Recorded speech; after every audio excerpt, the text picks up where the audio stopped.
ગુજરાતમાં છેલ્લા 24 કલાકમાં 168 તાલુકામાં વરસાદ પડ્યો છે, ત્યારે દ્વારકા, જામનગર જિલ્લામાં ભારે વરસાદને પગલે સર્જાયેલી સ્થિતિને લઈ સીએમ ભૂપેન્દ્ર પટેલ અસરગ્રસ્ત વિસ્તારોનું હવાઈ નિરીક્ષણ કરશે. ગુજરાતના 6 જિલ્લામાં રેડ એલર્ટ થઈ અનાધારની આગાહી, પણ 7 જિલ્લા રહેશે કોરા ધાકોર. રાજ્યમાં વરસાદની હાલ 2 સિસ્ટમ સક્રિય હોવાનું હવામાન વિભાગે જણાવ્યું છે. વરસાદની પરિસ્થિતિ જોતા 5 દિવસ સુધી માછીમારોને દરિયો ન ખેડવા સૂચન કર્યું. ચાંદીપુરા વાયરસને આવતો રોકવા મહેસાણા શહેરમાં દવાનો છંટકાવ. જિલ્લામાં ચાંદીપુરા વાયરસના 5 કેસ નોંધાતા તંત્ર હરકતમાં આવ્યું છે. મહેસાણા નગરપાલિકા દ્વારા સ્લમ વિસ્તારમાં રોગ અટકાવવા જંતુનાશક ટ્રાઇમાઝોન પાવડરનો છંટકાવ શરૂ કરાયો છે. નાણાપ્રધાન નિર્મલા સીતારમણે આજે મોદી સરકારનું 3.0નું પ્રથમ બજેટ રજૂ કરી રહ્યા છે. આ બજેટમાં આંધ્રપ્રદેશ અને બિહાર માટે ખજાનો ખોલવામાં આવ્યો. રોજગાર કૌશલ્ય વિકાસ માટે 2 લાખ કરોડ રૂપિયાની 5 યોજનાઓની જાહેરાત કરવામાં આવી છે.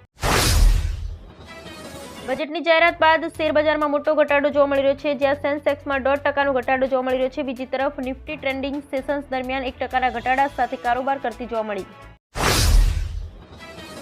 કેન્દ્ર સરકારે કસ્ટમ ડ્યુટી ઘટાડી હોવાથી અમુક વસ્તુઓ સસ્તી થઈ. નાણામંત્રી નિર્મલા સીતારમણે બજેટમાં દવાઓ અને મોબાઈલ પ્રોડક્ટ્સ પર કસ્ટમ ડ્યુટીની ઘટાડાનું એલાન કર્યું છે, તેથી હવે આ વસ્તુઓ સસ્તી પડશે.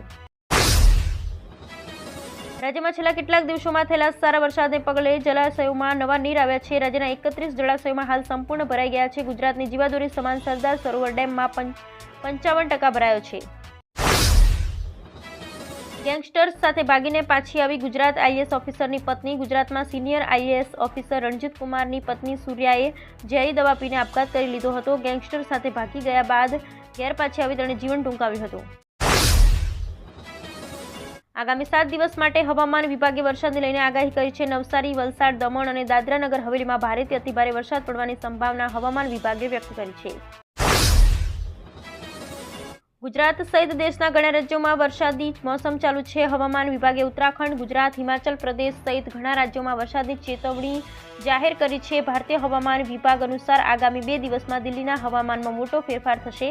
છત્તીસગઢમાં ઓછા દબાણના વિસ્તારને કારણે ઘણા રાજ્યમાં હવામાનમાં ફેરફાર જોવા મળી શકે છે.